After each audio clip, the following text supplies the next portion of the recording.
Hello and welcome to the GSMC Book Review Podcast, brought to you by the GSMC Podcast Network. I am your host, Sarah. I am very happy to be with you again, especially after the technical difficulties I had to get into this recording today. I don't know what is going on in the universe, but the computer screen behind me is not working. My computer was having issues. It's just one of those days. I hope that your day is off to a better start. I do have a great interview with another author for you today. As we get started, I want to remind you, as always, to please like, follow, and subscribe on whatever podcast platform you are listening or watching this video on, this episode on. You can also support the podcast by going to gsmcpodcast.info and leaving a tip or a donation. That is really helpful to not only my podcast, but to the network as a whole. When you're there, if you want to leave a comment or a question for me to engage with, I would be happy to do so. I'll do that at the beginning of the next episode after receiving those questions or comments. Again, that is gsmcpodcast.info if you want to support the podcast in a monetary way by leaving a tip or a donation. As we get started, I mentioned that I hope that your day is not technically or technologically challenged as my last little bit has been. It's gotten hot here. We haven't been too bad. I've been looking at temps in the US and thinking that they've looked bad. Well, and I don't even think it's that hot here today. It just feels hot. Today the lack of air conditioning is getting to me. So I've got like sweaty hair and it's the lack of air conditioning and the lack of ice. Most of the time, it doesn't bother me. And yes, I do have a freezer. I could make my own ice, but it's a very teeny tiny freezer. It does not have room for ice cube trays and food. We could get an ice maker to sit on the countertop, but we don't have that much of counter space, and there aren't that many outlets. So it's a challenge. It's not that much of a challenge most of the time. It's just today I'm feeling very warm today, warmish and sweatish. As I think is that from the Junie B. Jones books? She always said she was hottish and sweatish. Maybe, I don't know. I could be misquoting that, but I just remember my sister reading the something along those lines to my nieces when she was reading, I think, Junie B. Jones to them. What do I know? Let's talk about not that children's book, but a different children's book today. I'm very excited. As you know, we've been doing a lot of thrillers the last few weeks. That's been great. No issues there, but it's lovely to have a change of pace, and we have that this week. I am speaking today with Kalee Boisvert about her book, MoneyWise Mabel's Bursting Bank. It is a children's book. Let me give you the description of it. What should Mabel do now that her piggy bank is full to the brim? Buy lots of candy? Spend it all on that toy she's been eyeing? Finally get that unicorn sprinkler that sprays water from its horn? That's my vote, if you're wondering. But when Mabel pulls her piggy bank out from under the bed, it's stuffed. She can't fit one more coin inside. Piggy is bursting. What should Mabel do with all that money? Buy candy, toys, games? Mabel's so excited that her bed becomes a trampoline and she wants to spend it all. But then her mother explains that money doesn't have to burn a hole in your pocket, a lesson that sends Mabel on a journey to learn what it means to become money-wise. Follow her as she takes her first steps to independence by opening a bank account. Teach your school-aged kids fundamentals about money management that is approachable, fun, and charming, a debut from Kalee Boisvert. With this approachable, fun, and charming debut from Kalee Boisvert, full of colorful illustrations and easy to understand concepts. So, a few stumbles there. I apologize. Not sure. I think heat. That's what we'll say. We'll say the heat has fried my brain. I'm gonna cool it off. I've got plenty of water. I just need to hydrate. So today is MoneyWise Mabel's Bursting Bank. I'm speaking with Kalee, and again, delighted to be talking about a children's book, delighted to just have a change of pace. But I do love children's books, as you know, and this one is not only fun, it does teach some very basic, valuable lessons about money. What do we do when we have that piggy bank that can't fit one more single coin into it? And yeah, it is tempting. Even as adults, it's tempting to just go spend that on something really, really cool, right? But Mabel gets to learn about how the bank works, and she gets to go to the bank and learn what happens to her money when she takes it to the bank, and how it can earn interest, etc. And it's exciting when you're little. We talk a little bit in the the interview about both of our experiences with money growing up and how learning about it can be exciting and fun. And money isn't something that we always talk about in families. That can be a taboo subject. So this is a fun and approachable way to maybe start having that conversation, especially if previous generations didn't talk about it in your family. This is a good way to, like I said, start that conversation. So speaking of conversation, let's go ahead and get into that conversation with Kalee. Again, the book is MoneyWise Mabel's Bursting Bank. The author is Kalee Boisvert, and let's go ahead and start that interview. Hi, Kalee. Welcome to the podcast. Hello. Thank you so much for having me. Thank you for being here. I'm excited to talk about a children's book. We're going to talk about your book, MoneyWise Mabel's Bursting Bank. Love the alliteration first. Before we do that, though, before we talk about the book, can you take just a minute to share a little bit about yourself so my listeners can get to know you a bit? Absolutely. Yeah. So the book is a kid's book about money, and it just so happens that I grew up being very fascinated by money at an early age. So I just so happened to be a numbers person, and I was very intrigued by money early on. So growing up, I was raised by a single mom. We didn't have a lot of money. And so the messaging that was kind of constantly being received when I would ask for something, it would be like, no, we can't afford that. We don't have enough money.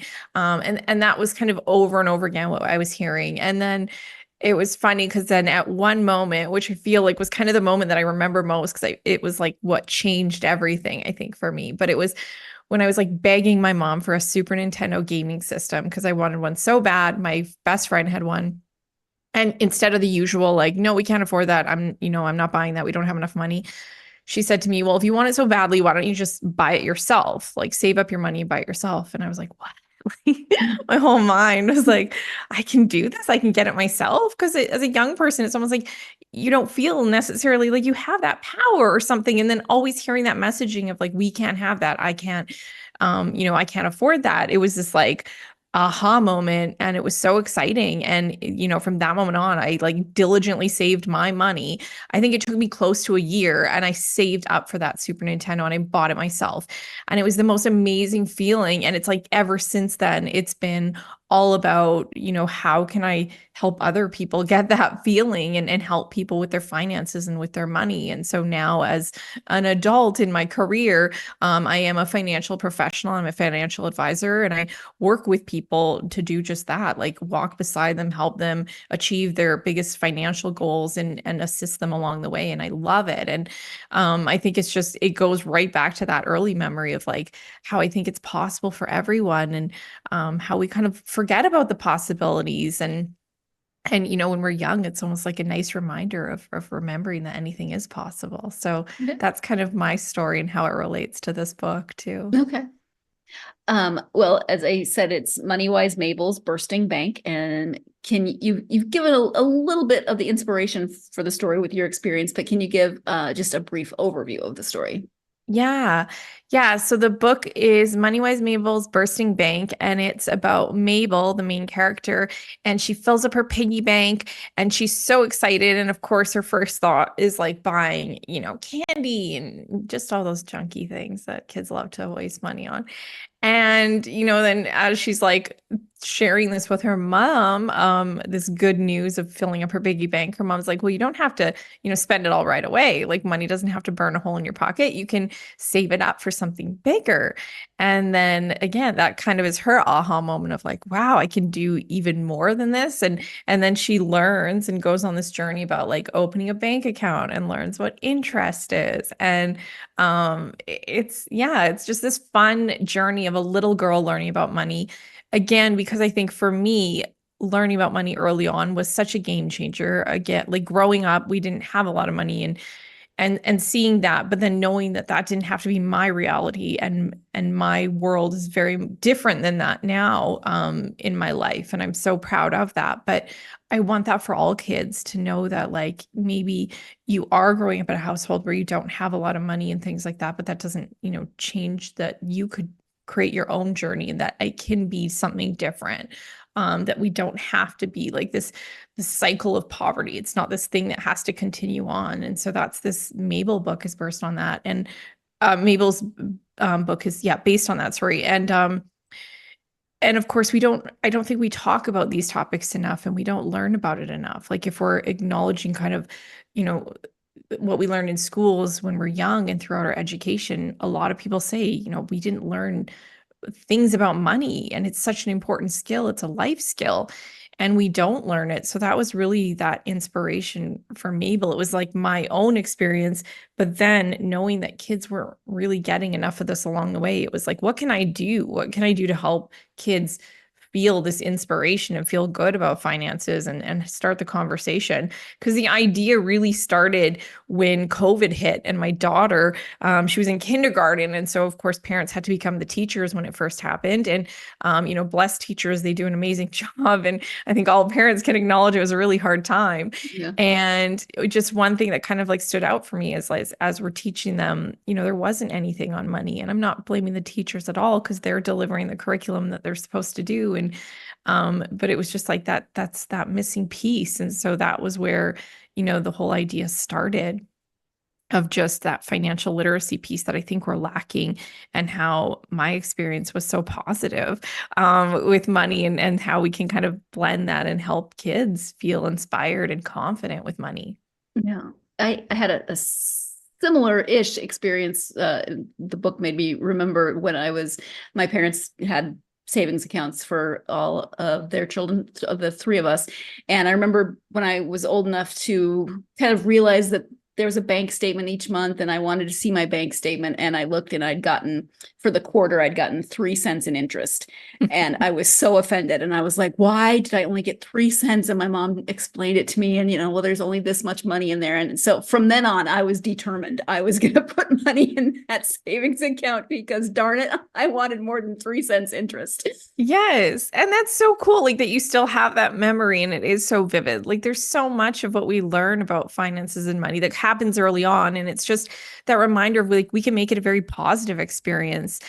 So we can set up the future generations to have a really good, positive relationship with money. Yeah. I mentioned at the beginning that this is a really important conversation, and it is sometimes a hard one to have with, if you didn't grow up in a family that talked about money. And I mentioned that because Kalee talks about it, obviously, in the interview, as she was just doing. And so it's wonderful to have a resource, a place to start having those conversations. If it's not something you grew up with, if it's not something that you are maybe comfortable talking about, money and how we spend it, etc., this is a good jumping off point. So we are going to take our first break of this episode. When we come back, Kalee will be talking about what she hopes readers and their grown-ups might take away from the book. So you are tuned in to the GSMC Book Review Podcast, and I will be right back.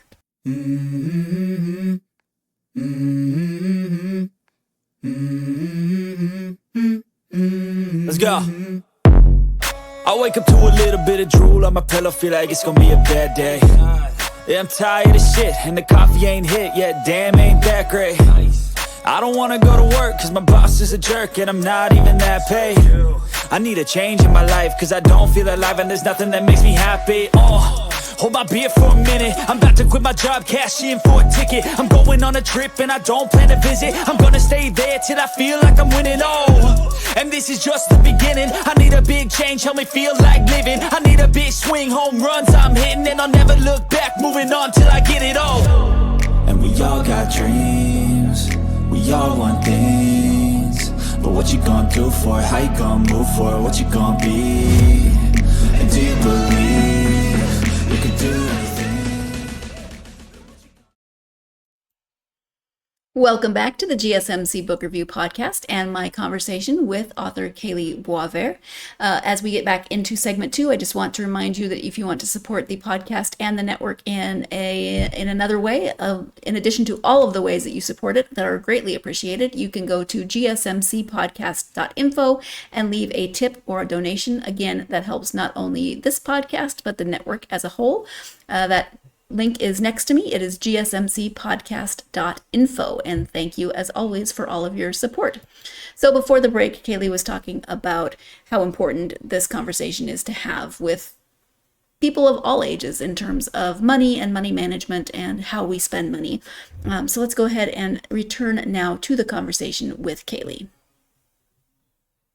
And is that positive experience and relationship with money what you're hoping that readers and the adults that read with them are going to take away from the book? Yeah, absolutely. Like I just want it to be fun, like money conversation to be a fun, open piece of communication. Like it's this taboo topic sometimes of like, don't ask what people make or how much something costs, or and it's like, why? Like, why have we, it's almost like we've just made it into that in our society. And I think that's very like North American society I speak of and speak from, but I think other countries that's not necessarily the case. And it's just, it doesn't have to be taboo. Like I want it to be an open conversation for everyone.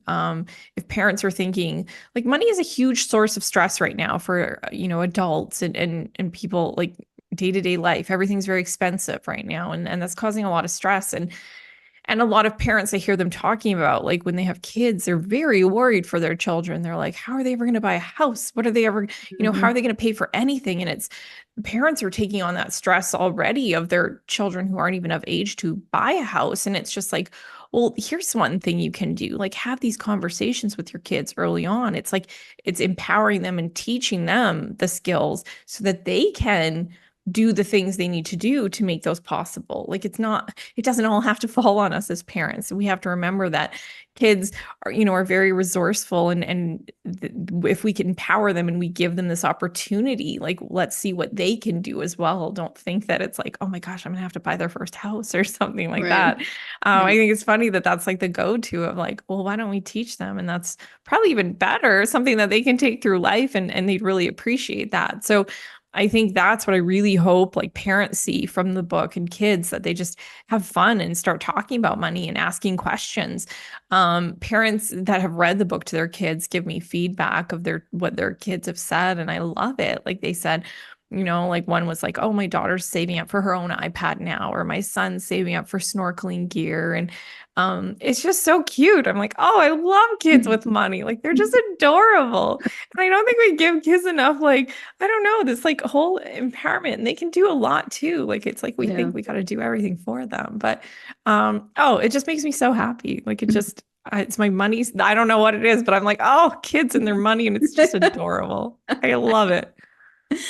What age group do you think resonates best for the book? Yeah, I think it's great for ages like 4 to 7, I guess, like reading them. But I mean, people have read it to younger too, like 3-year-olds and stuff, or when people have like new babies, I send it to them.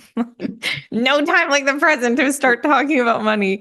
And it's just, again, if the concepts are over their head, eventually it's going to like be, a concept that they want to talk about or ask questions about, if anything. So yeah, it's a picture book. So it's great for kind of 4 to 7-year-olds, I would say.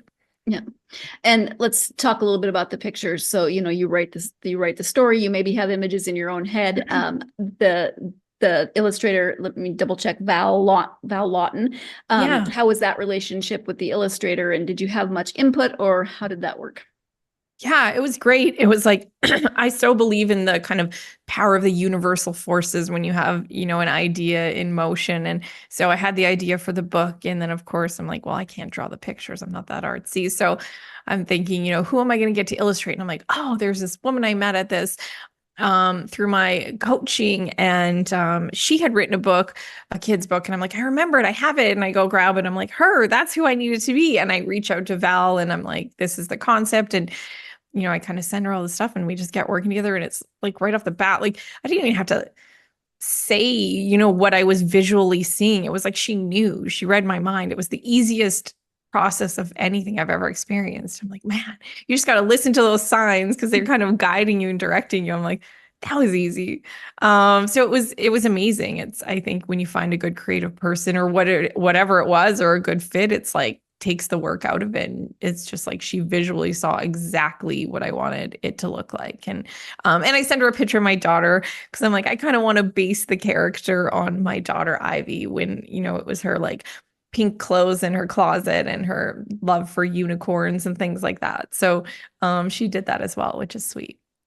And, you said that Mabel wanted to buy, the crazy things that children want to buy. Now, I take offense on Mabel's behalf because, I'm sorry, a unicorn sprinkler that shoots water out of its horn sounds awesome.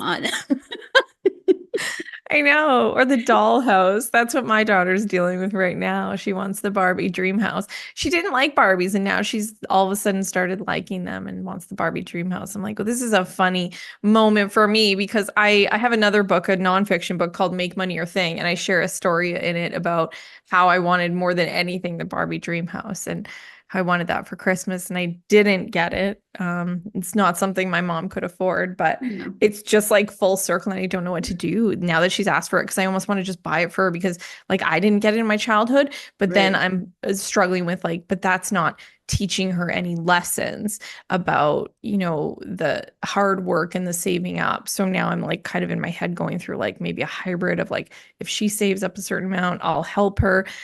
So I'm struggling because I really like when she said she wanted it, I just wanted to like instantly buy it for her so badly because that was that one trigger of mine of just like, I wanted it so bad.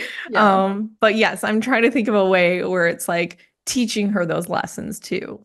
Yeah, I also did not get the Barbie dream house growing up, but I did get the Barbie Corvette. So I thought I was pretty cool with that, you know. That's a good one too. I know there's so many good Barbie But stuff. yeah, that Barbie dream house, I can only imagine it's gotten even more expensive than since I was a kid. So yeah, it's like $200 now. wow. So inflation. Yeah, exactly. When you sat down to write the book and you wanted a children's book about money, what approach did you take to make it accessible to children? Were you really conscious about vocabulary and those sorts of things? Or did you just kind of try to get the idea down first? Yeah, I started with getting the idea down. And again, funny, like when I wanted to write this, I was saying out loud in my office, I'm like, I'm going to write this book. And a guy walking by heard me and he's like, well, I went to this networking event. I met a book coach. And I'm like, oh, maybe that's something I need. So I reached out to her and I'm like, here's the idea. And I had it all written down. She's like, okay. Because it was like me as a financial professional writing a kid's picture book. She's like, so it needs a lot more of like kid stuff and a lot to draw in your audience. Like think about it, you're writing for children. So that was fun because it gets you going more into like your creative, fun, imagination side that you sort of like tuck away when you're in the serious world of business. And so it was so fun. So my writing coach helped me bring that out. And I'm very proud of it. And I think having a child that was around like who I see Mabel's character as, like my daughter was around 5 or 6 at the time, that was helpful too, because you can really get your head in like the space of like, what do kids like and how are they talking and what do they want and things like that. So it all worked out very well. Yeah. And you add little details like Mabel in the bank thinking that the office seemed like a fish tank because you can see through the windows, and you know, not everyone would think about that unless they had a child that age or they've been around kids that age. They're always, oh, I love it. It's so fun. They keep you so young. Now I have a 2-year-old. I just couldn't resist having, my daughter's now 10 and I have a 2-year-old because I'm like, they're so fun and they keep you young and they have no filter. Energy. No, they're just so fun seeing the world through their eyes. Exactly. It's just so unique and interesting. You're like, wow. Yeah. Yeah, I agree. Are we going to see more of Mabel? Would you like to write another book with Mabel, or do you want to write another book at all? I guess would be the first question. And then would Mabel make another appearance? Yeah, it's a good question and good timing because again, universally, I just was like thinking about how it was a concept to have a few different money topics, this being one of them, like her learning about a bank account and interest and things like that, saving up her money. And then I had a few other topic ideas. And I remember way back when I was working with my coach and kind of learning it all and stuff, I just like got in front of my computer and typed up another one really quickly that just came to mind. Like it just like spewed out on the pages.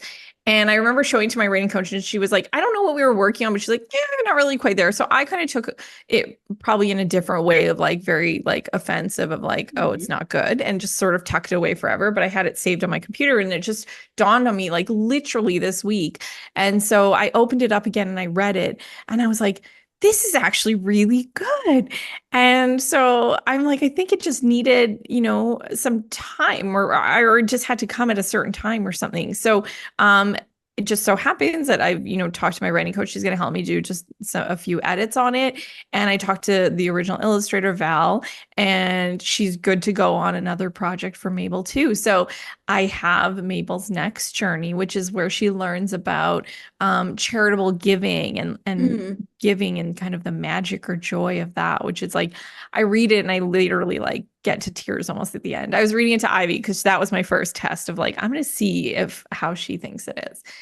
And then I'm like, Ivy, near the end, I get really emotional. She's like, yeah, I saw you getting a little teary-eyed, Mom. And she's like, it's good though. It's good. And so I'm like, okay, so I know it passed the test of kids will like this. And so, yes, I'm so excited. I'm hoping to get it out before Christmas because it would go great with that time of year.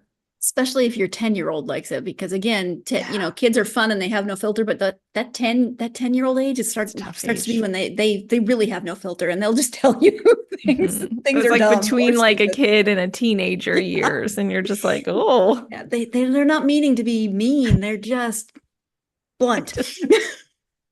Exactly, blunt. But the author I talked to last week, he said something when we were talking about make sure you write it when you have an idea, write it out like you did, and then put it in a drawer for a week, a month, 6 months, however long. That seems to be like it was years for me. Maybe it's years. Yeah. And then sometimes it's just like the timing or the season you're in or whatever it is, and you're like, oh no, like this is good and it's time now. Maybe it wasn't the right time before. So I'm like, this is amazing. Yeah. You said you had a nonfiction book, and then you've got this. This is for 4 to 7, but it could be for many different ages. Did you ever think about writing for any other age groups? Yeah, I want to write for teens, like so the concepts of money for teens or young adults, because I think that's like such a pivotal stage. But that too is a tough one. I'm like, I don't have a teenager yet. And I know they have very short attention spans. So I'm trying to think of, I have the concepts, but I'm like, how do I write it a little bit differently to like appeal to that generation? That's a mystery. Yeah. So are you thinking nonfiction, fiction? Yeah, probably nonfiction. Yeah.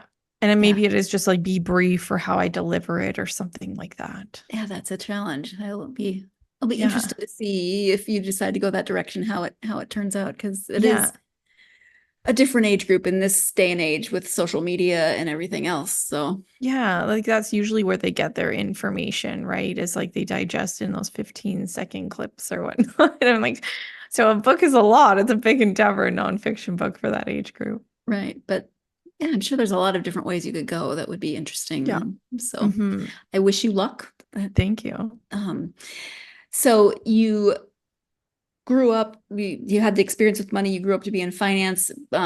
This book came from some very specific set of circumstances, but did you ever think, hey, I may want to write for publication someday, or was it specific to this book? I mean, I always, obviously the nonfiction, but I love books. Like I'm just, I could read books like all day. Like I look at my Kindle and I'm at 40 books for the year. I'm like, wow, that like, and I'm a single mom. I run my own business and I've read 40 books so far. So I'm like, that shows how my little itsy bitsy pieces of time are just spent reading a book. And it's all I would rather do if I have free time. So I've always loved books, like since I was really young. And I remember being, I don't know, kind of like a preteen or something when I was like in my like maybe like Nancy Drew phases and things like that. And just thinking like how amazing it is to write something and put it out there and just like complete strangers are reading your book. Like it just reaches people you would never imagine. And I knew like that I wanted to write something. I'm like, I want to write a book someday. Like to see my book on a like shelf in a bookstore, because I love bookstores. And I'm like, man, that would be the most amazing feeling. So I think it's like, I always knew I wanted to. But then the messaging I kept kind of receiving is that I'm just not very good at writing. Like I thought it was almost like a natural ingrained talent that you're born with. There's something almost like genetic. And if you don't got it, you don't got it. And so it was like, I would write long stories when I was in elementary, and I could tell like the teachers probably gave up after a few pages. And at the time I took offense, but I'm sure it was like they had a lot of grading to do. And they're like, don't have time for your 40-page story in grade 3, Kalee. But I took it as like, oh, it wasn't good. And So that, and then I was in university and I took an English course and I did horribly. It was like my worst mark in university. And I was like, well, here's the proof I'm not good at writing. And it's just funny how we kind of take these little things in life and they make sometimes like have big meaning, and we kind of interpret a really big meaning out of them. And then, yeah, to think that like, because then writing, like meeting Susie, my writing coach, and just, she was like, I'm like, this is the idea. This is what I want to do. She's like, okay, let's do it. I was like, oh, like I didn't have to like pass some test or prove to her that I could be a writer. I'm like, this is amazing. I can just write. She's like, yeah. It's okay. So, yeah, it was like a long time dream. And so I like encourage anyone who it's ever like dawned on them, do it. Like just do it. If I can do it, the, terrible English mark and all that considered, like, then absolutely you can do it. If there's been an idea in mind, then I'm sure there's something that you're supposed to write and bring out to the world. You can tell just by listening to Kalee that she is very passionate about the subject, and she is so fun to talk to about it. You can tell it's close to her heart. So I, for one, am very happy that those other voices didn't take over. That bad grade in English didn't have the final say, and she actually did sit down to write this book, because sometimes it's hard. You think, well, should I be listening to these voices that are saying I shouldn't do this, or should I not? I mean, should I listen to what my gut is telling me, or what this story that really seems to want to come out of me is telling me? And I think it can be a hard choice. So I'm glad that she decided to write the book, and that there's a second one coming. Did I just give a spoiler? I don't know. I don't remember where that came in the conversation, but there's a second one coming, which I'm very happy about. So let's go ahead and take our second break of this episode. When we come back, Kalee's advice for someone who also thinks they have a story, but maybe they're hearing those same voices that Kalee was hearing. You're tuned in to the GSMC Book Review Podcast, and I will be right back.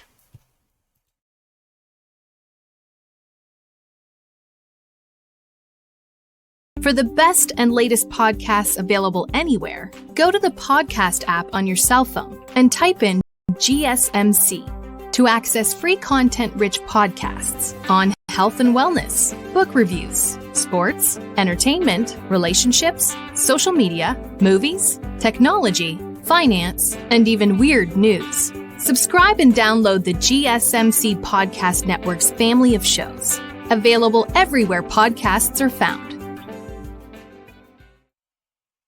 Welcome back to the GSMC Book Review Podcast and my conversation with Kalee Boisvert. We are talking about MoneyWise Mabel's Bursting Bank, and all things money, talking to children about money, etc. Before the break, Kalee was talking about kind of the maybe circuitous path that it took to get her to write this book. So let's go ahead and return now to that conversation with Kalee. From your own experience, would that maybe be your advice to someone who wants to write, maybe get a writing coach or then a writing partner? What would you say to someone? Yeah, you're right. Like that is a good piece of advice, I would say. It worked really well for me. I think it probably just depends on like your personality type. Like you write like as an author and loving books, I've always like read about the authors too. Like I love reading their acknowledgement sections or just getting to understand like the process. And some of them like go into almost like some sort of like writing retreat, or they like go away to a special writing spot and just like go at it for like weeks or whatever it is, or days. And to me, that sounds like horrible. Like I can't sit still for that long. Yeah. So for me, it was just like finding what works for me. So you're right. It was like finding a coach, because it was someone that I had like a deadline. I had to get her a certain amount of pages and work by a certain date. And that works for me. I'm very academic. So I'm like, I have, an assignment due essentially. So find what works for you. If that's not their approach, maybe it's something else, but you can create almost like a system or something to help support you, because it is hard, I would say, to like stay on track at times, because it's a long process and you can't, you don't see the end result right away at all. So it sometimes feels like you're putting all this time and energy in, and you don't know, like, is it even going to work, or how long is this going to take? It's definitely, it's a really, learning experience of like perseverance and patience and all sorts of things you learn about yourself. So it's an amazing experience. But yeah, I would say it's probably different for everyone and their personality type. So give yourself grace and find things that would support you. Like, how do you work well in daily life? And try to incorporate that into your writing schedule or your writing process. Yeah. When you do sneak in those moments to read just for you, what are your go-to genres and some of your favorite authors? So I love thrillers. You were saying before you've interviewed a lot of thrillers lately. I love thrillers. I don't know what that is. It's a big escape from what I do the day to day, I think. So I love, like, I've read all like the Frida McFadden, Lucinda Berry, those ones. But I also love just like historical like fiction or just like those like long stories through someone's life. And so I read all of like Kristen Hanna's book. I just read The Women recently. Amazing. Yeah. Just brilliant. Like work like that. You're just like, how long did this take you to write? Like the level of details and just blown away. And then I do really love nonfiction as well. And so I read like, a lot of like spirituality, self-help, like Wayne Dyer and Gabby Bernstein and things like that. So I'm always into like trying to test something new too, like with variety for type of books. So it's not always thrillers, because then I get a little bit too spooked out. I'm like looking under my bed at night and stuff. I'm like, oh, lay off the thrillers. Let's move to some love stories. Right. You have a 10-year-old and a 2-year-old. What are they reading? Oh, so my daughter says she hates books. That is really hard for me to hear. Yes. Like, you're not my child. So she likes those almost like graphic novels where it's like there's like a picture and almost more like comic book based. And then Jack's my little guy. He actually really likes books, but his attention span is like boo. So like he'll bring all the books to you and you start reading them and you'll get like a page or two there and then a page or two there. And he likes that book about like don't push the button or whatever, of course, because he likes being naughty. And so you're saying like don't push the button and he's like the page. He just loves it. He's like getting to test his little naughty skills. So I'm like, I think I see like a book kid in him because he does seem to like the books. Yeah. And Ivy, I'm gonna turn her into a reader. I'm like, you just gotta find the thing you love. And once you find the one that pulls you in, I'm like, you're hooked. Yep. For my brother, it was encyclopedias. He started reading encyclopedias and he never went back. I mean, most kids don't even know what an encyclopedia is nowadays, but as long as she's reading graphic novels, hey, at least she's doing something. Yes, exactly. Yeah, I agree. But I mean, she doesn't love the bookstore as much as me. It's luckily that like bookstores sell like accessories and pencils and erasers and stuff like that, because that gets her in. Right. Yeah. Not the books. No, that's heartbreaking. I know. In terms of if people want to know more about you and the book and the upcoming book, website if you have one, and any social media that you're active on. Yeah, so usually just under my name, Kalee Boisvert. My website is kaleeboisvert.com. So it's KALEEBOIS, V as in Victor, ERT. So kind of hard spelling, but hopefully you can stumble upon it. And same thing like Instagram, Kalee Boisvert. So they're all basically as of my name, but you can find me there. And like reach out on my website. It has a contact form if you have any questions or anything. I love hearing from people and I love hearing like people's feedback on the book. So if you read MoneyWise Mabel and you want to share what you thought, mostly nice, please. Yes. Let's keep it friendly. Right. At least keep it. Yes. If you didn't like something, there's ways of saying that are perfectly lovely. Yeah. Kalee, is there anything that we haven't talked about that you wanted to make sure that we covered or highlighted? I don't think so. No, this was really fun. Thank you for having me. Well, thank you for taking the time out of your weekend to talk to me. I really appreciate it. Thank you. Thank you everyone for listening in. Thank you again to Kalee for talking to me about Mabel being MoneyWise and her bursting bank. This is, as I said, it's a great resource if you want to talk to children about money. If you have younger children and you want to start them early, there's all kinds of resources out there. But this is definitely a good place to start because the pictures are fun and bright, and it's a story that kind of walks you through the process. Everybody's process might be a little bit different in terms of how their bank works, but walks you through the process of going to the bank with your child, opening an account, et cetera, et cetera. So it's a lot of fun, and I would recommend, if you are looking for a conversation starter with a child to talk about money, this would be a good place to start. So thank you to Kalee for joining me to talk about MoneyWise Mabel and her bursting bank. Thank you, of course, to you for joining us for this conversation. I hope that you will also join me for the next episode. I will be also doing a children's book. I'm very excited about 2 weeks in a row doing children's books. This one is Colossal Words for Kids by Colette Hiller. It's 75 words, and I love vocabulary, so I am so excited to talk about to talk to Colette, and maybe we can be total nerds together about the words that we love. I have so many words that I just love the way they sound, or even what they mean. So I'm looking forward to that for next week's episode. I hope that you will join me for that episode, of course. And as we wrap this episode up, as always, thank you so much for your support. If you have not done so already, please like, follow, subscribe on whatever platform you are either listening to or watching this episode on.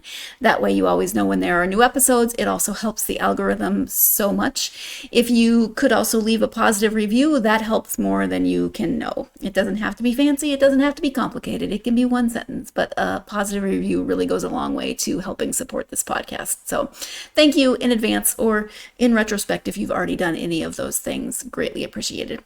You can find the podcast on social media as well: Facebook, Instagram, X, and TikTok.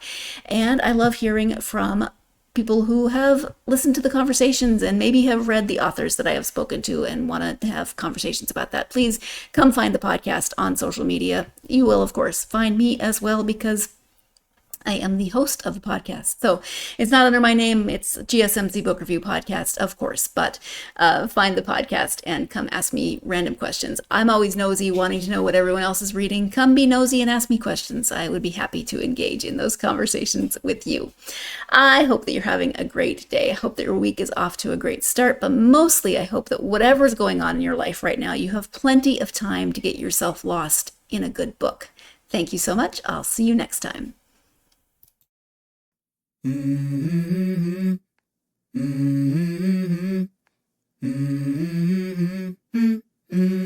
go. I wake up to a little bit of drool on my pillow, feel like it's gonna be a bad day. Yeah, I'm tired of shit, and the coffee ain't hit yet, damn, ain't that great. I don't wanna go to